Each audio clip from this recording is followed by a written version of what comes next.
Greetings everyone, my name is Buck Business, and welcome to my review of Canterlot Falls, Episode 5, Infactual History. So it has been a while since one of these has popped up, and if you have not yet seen it, as per usual, I'll leave a link in the description to that episode. So head on over there to the link, and then after you watch the episode, please feel free to come back and watch this review of it. So we see this opening with Celestia playing the Stan-like character as per usual, but she does take off her hat and eye patch for the remainder of this episode. But she is talking to this guard, and there's this music overlay that's happening with the guard, and it was a little bit harder to hear him.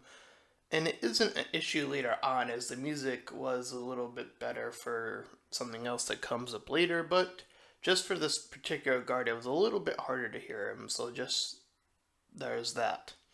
Anyway, so we learned that there's some sort of holiday going on about it. Twilight's asking about this exhibit. So Celestia shows off the CMC, Scootaloo, Apple Bloom, and Sweetie Belle. Of course, we have Scootaloo with the chicken joke, and that's been across various different parodies as well as the show at times. Apple Bloom being a living dictionary. I'm not sure where that's from. I think that's actually new. I haven't seen anything about that. But anyways, we see Sweetie Belle being, at least in that first part, being like a robot, which again is from another parody that I'm aware of. So Applejack and Rarity come in and they want their sisters not to be a part of it for different reasons. So Sweetie Belle continues what is being said, and which leads them into this transition, which the CMC does something off screen, or they're getting ready to do some stuff. We see a very similar guard joke from the episode with Flurry Heart, a flurry of emotions, with the guards having very similar names. So I don't know if this was planned after that or written after that, but I assume that that might have been the case. At any rate, we see that Pinkie and Twilight are discussing next to this. I assume it's some sort of jelly jar, and there's this stallion inside. It's a quick little thing. And Twilight's trying to, of course, still figure out what the history of this holiday is. And we see Derpy appear as Old Man McGucket. This was a pretty interesting choice, and I feel like she was easily the best written character for this episode. We see Trixie doing her little show, and we cut back to Twi, Pinkie, and Derpy. And of course, now we have Spike appearing out of nowhere and having that joke, of course, once again come back. And they do mention this within the episode itself, as per usual. The one thing I will note now is self-awareness can be a good thing. I would just be wary of how much you use it within a single episode. It felt like, particularly in this episode, there was a few more instances where that's brought up this sort of self-awareness, and it can be a double-edged sword. I'll put it that way. It just felt like it went on a little bit too long of just sort of this self-awareness, so just be very careful of that, I suppose. You know, some things are just better off in shorter bursts, I would put it that way. At any rate, we see that Celestia isn't quite elected,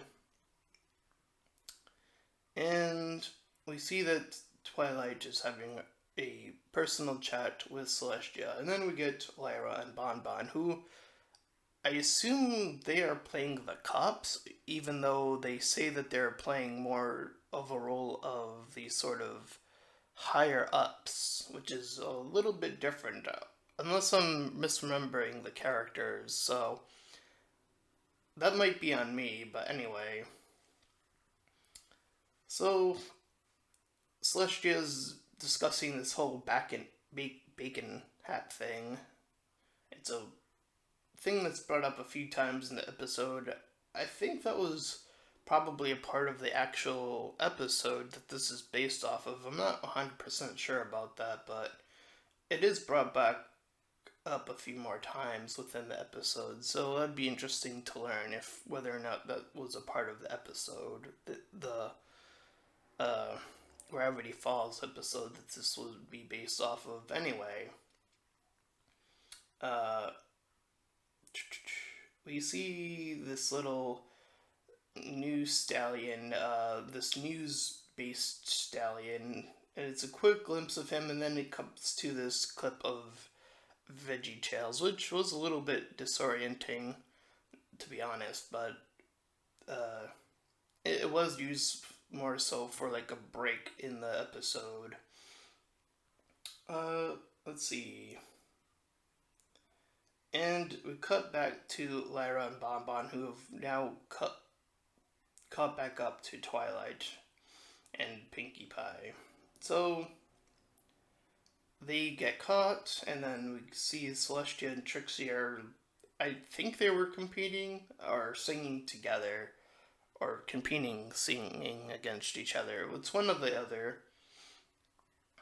And after that little scene, we cut back to Bonbon, who's in the prison with one of the guards, and we have this long joke about sentence structure with the guards.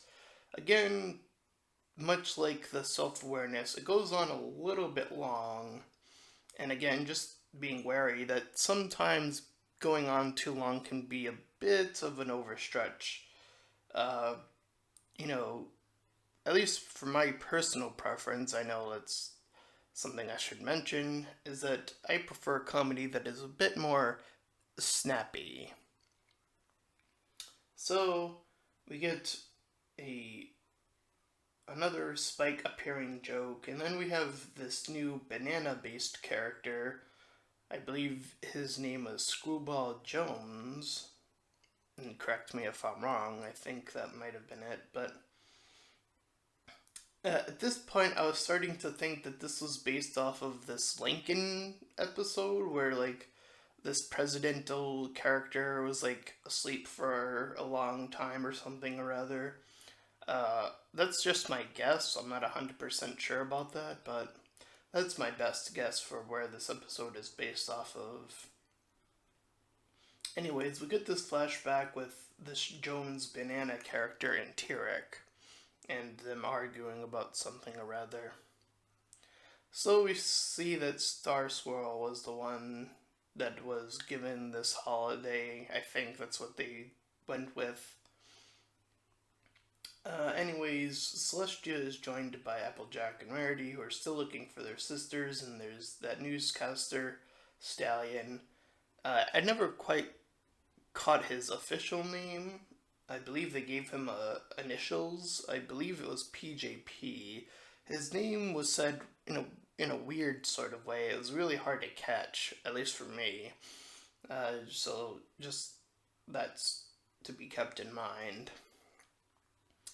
Anyway, so Celestia says that she likes the newscaster guy, and of course Applejack and Rarity try to bring her back to what she's supposed to be talking about, and again she brings back the whole bacon hat thing.